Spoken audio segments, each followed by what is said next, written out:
இன்றைய தங்க சேமிப்பு நாளைய வாழ்வின் தித்திப்பு.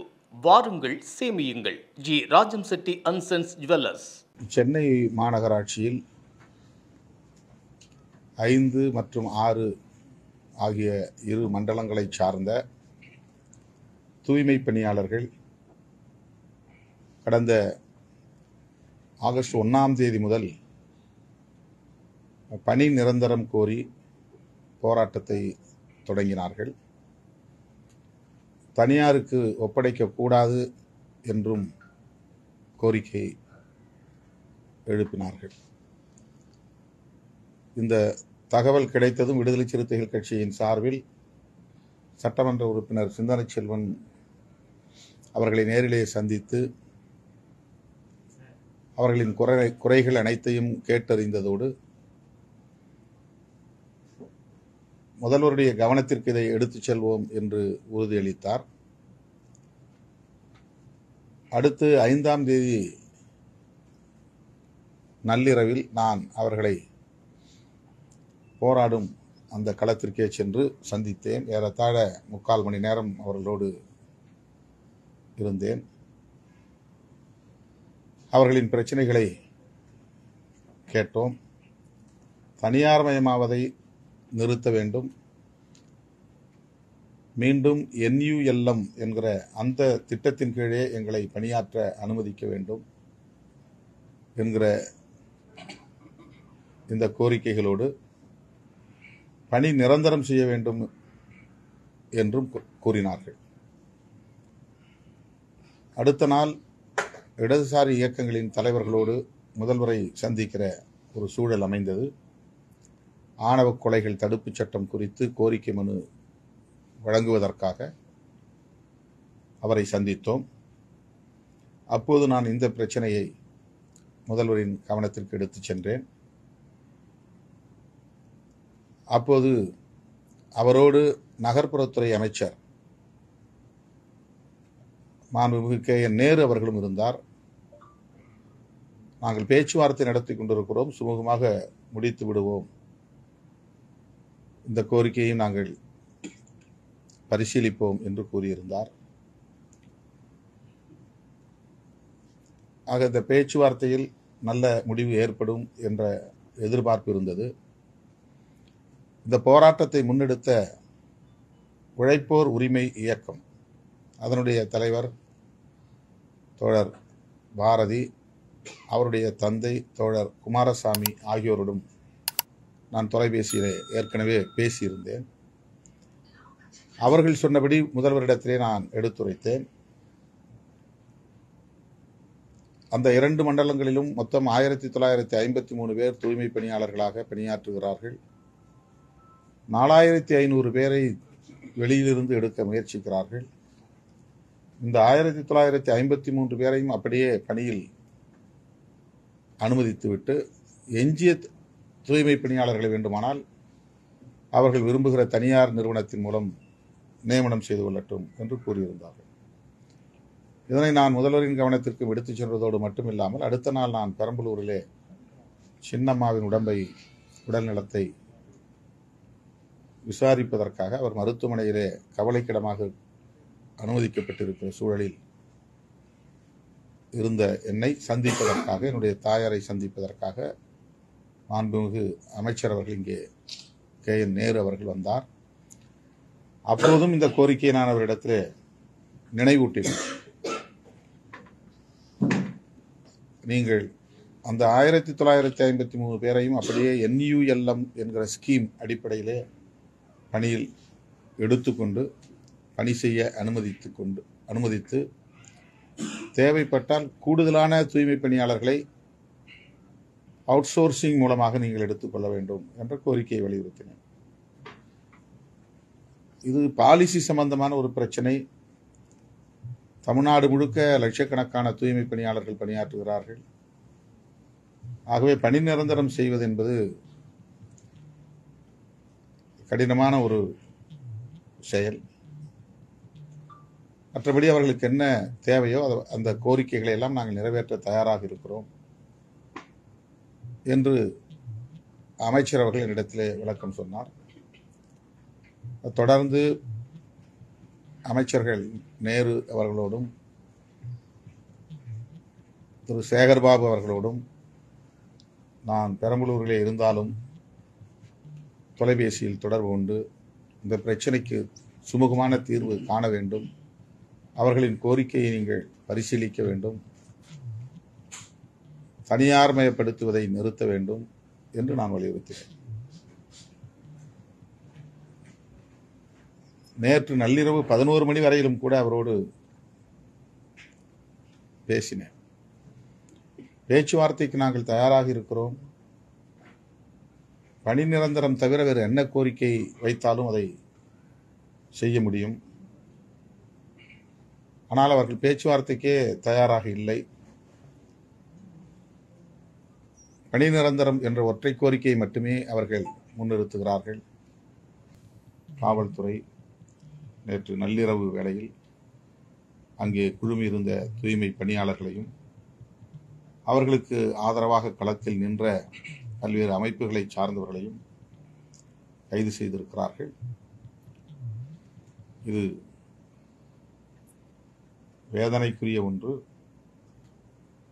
இந்த சூழலில் முதல்வர் தலைமையில் இன்று அமைச்சரவை கூடி இது குறித்து விரிவாக விவாதித்ததாக தெரிகிறது. அதன் அடிப்படையில் தூய்மை பணியாளர்களின் நலன்களை முன்னிறுத்தி பல கோரிக்கைகள், அதாவது பல திட்டங்களை அறிவிப்பு செய்திருக்கிறார்கள். தூய்மை பணியாளர்களின் தொழில்சார் நோய்களை கண்டறிய சிகிச்சை அளிக்க தனித்திட்டம், பணியின் போது இறக்க நேரிடும் தூய்மை பணியாளர்களின் குடும்பத்தினருக்கு 10 லட்சம், தூய்மை பணியாளர்கள் மற்றும் குடும்பத்தினரின் பொருளாதாரத்தை உயர்த்திட சுய தொழில் தொடங்கும் போது அதிகபட்சமாக 3.5 லட்சம் மானியம், தூய்மை பணியாளர்களின் குழந்தைகள் எந்த பள்ளியில் படித்தாலும் அவர்களின் உயர்கல்விக்கு கட்டணச் சலுகை, விடுதி கட்டண உதவித்தொகை, புதிய உயர்கல்வி உதவித்தொகை ஆகியவை வழங்கப்படும். சொந்த வீடு இல்லாத தூய்மை பணியாளர்களுக்கு 3 வருடங்களில் 30,000 குடியிருப்புகள் கட்டித்தரப்படும். கிராமப்புறங்களில் வசிக்கும் பணியாளர்களுக்கு கலைஞர் கனவு இல்ல திட்டத்தில் முன்னுரிமை வழங்கப்படும். காலை உணவு அந்தந்த உள்ளாட்சி அமைப்புகளால் கட்டணமில்லாமல் வழங்கப்படும் போன்ற அறிவிப்புகளை தமிழ்நாடு அரசு செய்திருக்கிறது. மாண்புமிகு முதல்வர் தலைமையிலான அமைச்சரவை கூடி இந்த அறிவிப்புகளை செய்திருக்கிறார்கள். தனியார் நிறுவனத்திடம் நாங்கள் இந்த வேலையை ஒப்படைத்தாலும் கூட அவர்களுக்கான பணி பாதுகாப்பு, ஊதிய பாதுகாப்பு உறுதிப்படுத்தப்பட்டுள்ளது. ஏற்கனவே 11 மண்டலங்களில் தனியார் மயப்படுத்தப்பட்டிருக்கிறது.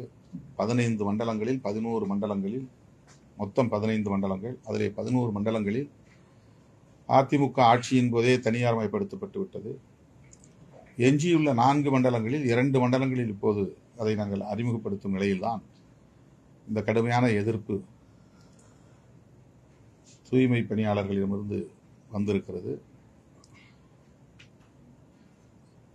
11 மண்டலங்களில் தனியாரிடம் ஒப்படைக்கப்பட்ட இந்த பணிகளை பிற மண்டலங்களில் நடைமுறைப்படுத்தாவிட்டால் அதுவும் சிக்கலாக மாறும். கொள்கை முடிவு எடுக்கக்கூடிய ஒரு பிரச்சனையாக இது இருக்கிறது. எனவே வேறு நலத்திட்டங்கள் அல்லது அவர்களுக்கான பணி பாதுகாப்பு, ஊதிய பாதுகாப்பு போன்றவற்றைத்தான் எங்களால் உறுதிப்படுத்த முடியும் என்று அமைச்சர்கள் இருவரும் சொன்னார்கள். மேயர் உட்பட இந்த நிலைப்பாட்டில் உறுதியாக இருந்தார்கள். விடுதலை சிறுத்தைகள் கட்சியின் சார்பிலே இந்த அறிவிப்புகளை வரவேற்கிறோம், பாராட்டுகிறோம். அதே நேரத்தில் தனியார் மயமாவதை நாங்கள் ஒருபோதும் வரவேற்பதில்லை. அரசின் கொள்கை முடிவாக இது இருந்தாலும் கூட, அகில இந்திய அளவில் இது நடைமுறையில் இருந்தாலும் கூட, இது ஏற்புடையது அல்ல என்பது விடுதலை சிறுத்தைகளின் நிலைப்பாடாகும். எனவே மாண்புமிகு முதல்வர் அவர்கள்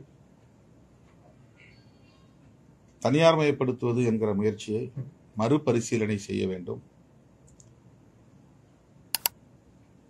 NULM என்கிற அந்த scheme, national urban livelihood scheme mission, livelihood mission என்கிற இந்த திட்டத்தின் கீழே அவர்களை பணியாற்ற அனுமதிக்க வேண்டும்.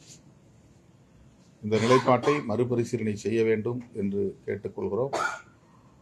தூய்மை பணியாளர்களுக்கு ஆதரவாக போராடியவர்கள் மீது, குறிப்பாக பாரதி உள்ளிட்ட தோழர்கள் மீது தொடுக்கப்பட்ட வழக்குகளையும் திரும்ப பெற்று அவர்களை விடுதலை செய்ய வேண்டும் என்று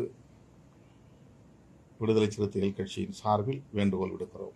நேற்று நைட்டு கூலி தொழிலாளர்கள் கைது செய்யப்படுறாங்க சென்னையில. இதுவே நம்ம தமிழக முதல்வர் கூலி படத்துக்கு போய் ரிவ்யூ போடுறாரு. இன்னைக்கு சமூக வலைதளங்கள்ல அது அவ்வளவு ஒரு பேசும் பொருளா இருக்கு. எப்படி பாக்குறீங்க? இல்லை, இது ரெண்டையும் நம்ம ஒப்பிட்டு பார்க்க வேண்டியதில்லை. கூலி தொழிலாளர்கள் என்று அவர்களை நாம் தூய்மை பணியாளர்களை சொல்ல வேண்டாம். அவர்கள் கார்ப்பரேஷன் ஊழியர்கள், மாநகராட்சி பணியாளர்கள். மாநகராட்சி பணியாளர்கள் என்கிற அங்கீகாரம் வேண்டும், எங்களை அரசு ஊழியர்களாக ஆக்க வேண்டும் என்ற கோரிக்கை எழுப்புகிறார்கள். எந்த துறையாக இருந்தாலும் அந்த துறையிலே இதுபோல ஒப்பந்த பணியாளர்களாக பணியாற்றக்கூடியவர்களை அரசு ஊழியர்களாக ஆக்க வேண்டும் என்பதுதான் சரியானது. அதுதான் விடுதலை சிறுத்தைகளின் நிலைப்பாடு, கோரிக்கை. ஆனால் இது பன்னாட்டு வர்த்தக ஒப்பந்தத்தில் கையெழுத்திட்ட நாளில் இருந்து அரசு பணியாளர்களை நாளுக்கு நாள் குறைக்க வேண்டும், புதிதாக அரசு ஊழியர்கள் நியமனத்தை செய்யக்கூடாது, அனைத்து துறைகளை சார்ந்த பணிகளையும் தனியார் மயப்படுத்த வேண்டும் என்கிற ஒரு கொள்கை முடிவு ஏற்கனவே மேற்கொள்ளப்பட்டிருக்கிறது. இந்திய ஒன்றிய அரசு காங்கிரஸ் ஆட்சி காலத்திலேயே, நரசிம்மராவ் ஆட்சி காலத்திலேயே அந்த ஒப்பந்தத்தில், காட் ஒப்பந்தத்தில் கையெழுத்திட்டு உள்ளார்கள். ஆகவே இந்த தனியார் மயமாதல் என்பது இந்திய அரசின் கொள்கையாக இருக்கிறது. அரசு ஊழியர்கள் புதிதாக யாரும் நியமிக்க கூடாது என்கிற ஒரு நிலைப்பாடும் பெருகி இருக்கிறது. ஒவ்வொரு துறையாக தனியார் மயப்படுத்தி வருகிறார்கள். அதிலே இதுவும் ஒன்று என்பதை நாம் புரிந்து கொள்ள வேண்டியிருக்கிறது. ஒட்டுமொத்தத்தில் தனியார் மயப்படுத்துதலை கைவிட வேண்டும். குறிப்பாக இந்த 2 ஜோன்களில் பணியாற்றக்கூடியவர்களை ஏற்கனவே உள்ளபடி NULM என்கிற அந்த திட்டத்தின் கீழ் பணியாற்றுவதற்கு அனுமதிக்க வேண்டும் என்று மீண்டும் நான் வலியுறுத்துகிறேன். அதே மாதிரி நான் இப்போ தாவைக்கா தலைவர் விஜய் இப்போ தூய்மை பணியாளர் களத்தில் போய் சந்திக்காம வீட்டில் அழைச்சி பேசியிருக்காரு. அதை நீங்க எப்படி பாக்குறீங்க? களத்தில் போய் சந்திக்காம அவர் வீட்டுக்கு அழைச்சி பேசியிருக்காரு. ஏன்னா அவங்க மழை வெயிலையும் 10 நாளாக போராடிட்டு இருக்காங்க. இப்போ நீங்க உட்பட எல்லாருமே களத்தில் போய் பார்த்துருக்கீங்க. அவர் வீட்டுக்கு கூப்பிட்டு பேச்சுவார்த்தை நடத்திருக்காரு. அதை நீங்க எப்படி பாக்குறீங்க?